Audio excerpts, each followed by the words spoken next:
Hello students, good morning. Agriculture class में सबका स्वागत है।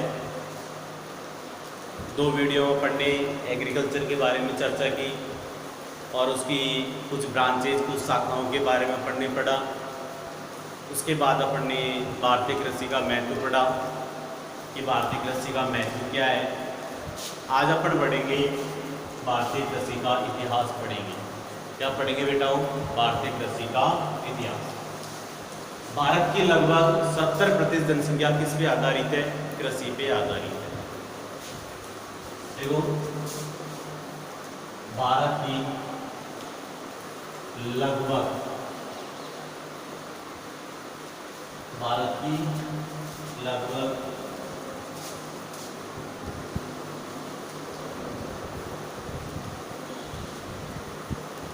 70 कितने प्रतिशत जनसंख्या? लगभग 70%।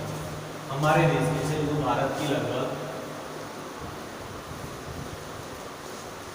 70% जनसंख्या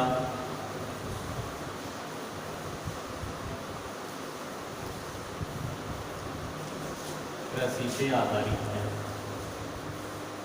कृषि पर आधारित है।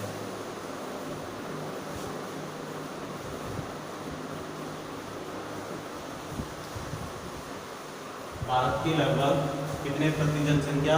70% जनसंख्या कृषि पर आधारित है। प्राचीन काल में भारत को कृषि प्रधान देश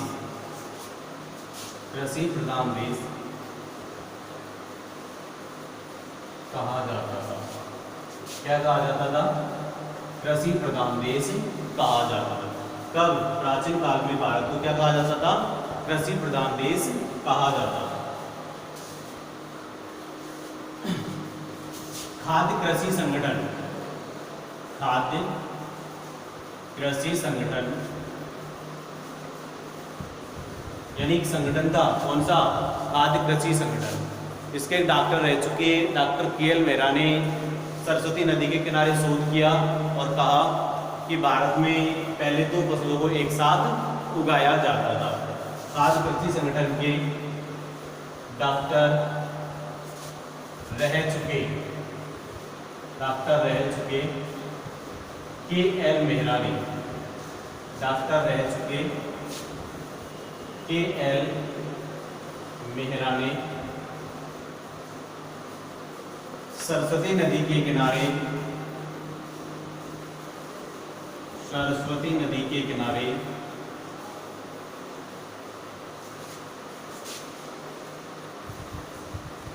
शोध करके यह बताया कि सरस्वती नदी के किनारे शोध करके यह बताया कि भारत में प्राचीन काल में दो फसलों को एक साथ उगाया जाता था।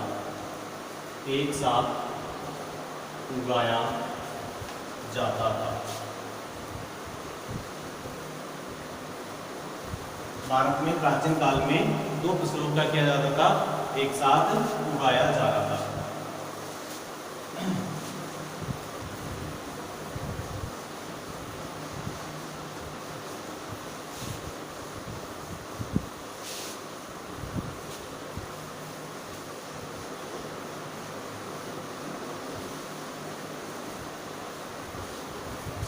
निम्न उदाहरणों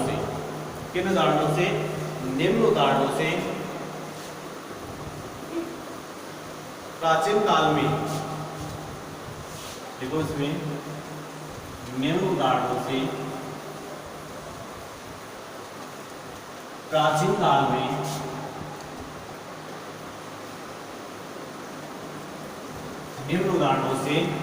काल में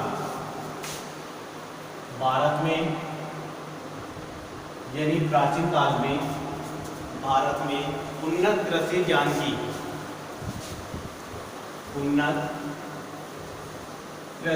की पुष्टि की जा सकती है। पहले पुष्टि क्या थी? पहला कौन सा कारण था कि उस कारण से हम प्राचीन काल में भारत के अंदर खेती करते थे, उससे पुष्टि की जा सके। पहला कारण था ऋग्वेद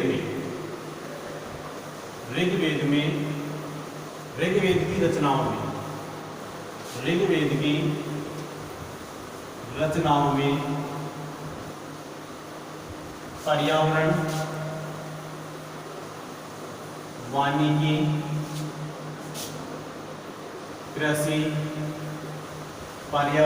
वानिकी, कृषि, उपकरण आदि का महत्व दर्शाया गया। उपकरण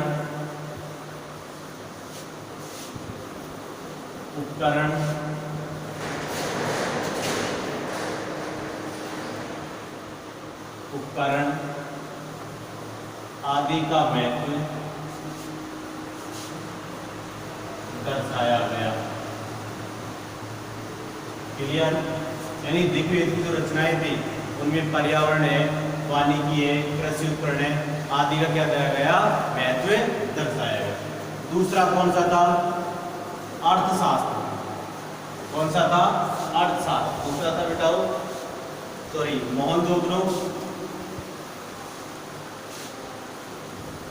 मोहनजोदड़ो व हड़प्पा सभ्यताओं में यानी मोहनजोदड़ो और हड़प्पा सभ्यताओं में जुते हुए खेत,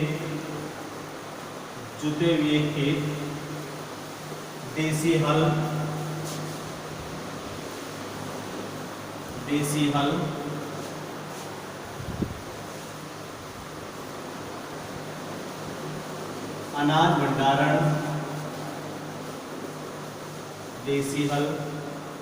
अनाज भंडारण आदि के अवशेष मिले।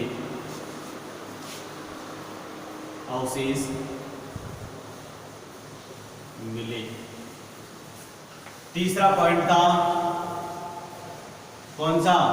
वाराहमीर। कौन सा था? अर्थवेद। तीसरा था अर्थवेद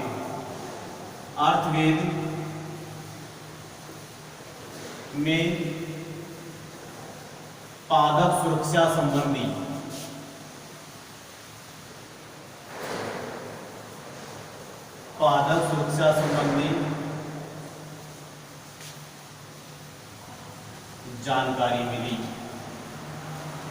पादप सुरक्षा संबंधी जानकारी मिली।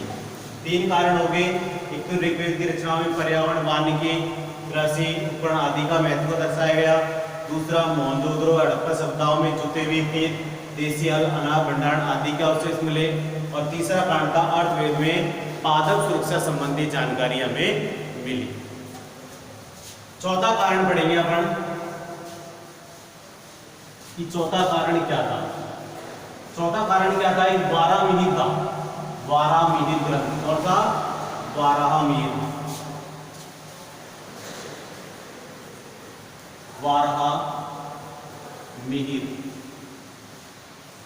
वाराहमीर क्या था? एक ग्रंथ था वाराहमीर के बृहद संहिता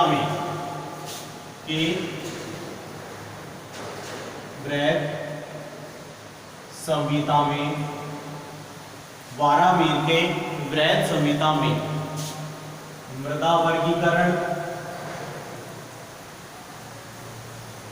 वाराहमीर के बृहद संहिता में किस किस का वर्गीकरण? एक तो मृदा वर्गीकरण और दूसरा मृदा वर्गीकरण, सिंचाई प्रणाली,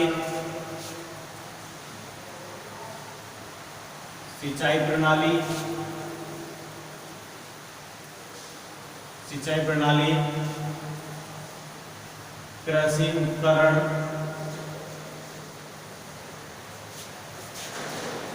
व मौसम पूर्वानुमान की जानकारी मिली। पूर्वानुमान की जानकारी मिली। इन 4 कारणों के कारण प्राचीन काल में जो खेती की जा रही थी उसकी पुष्टि की जा सकती है। आज की वीडियो में इतनी चर्चा करेंगे। धन्यवाद।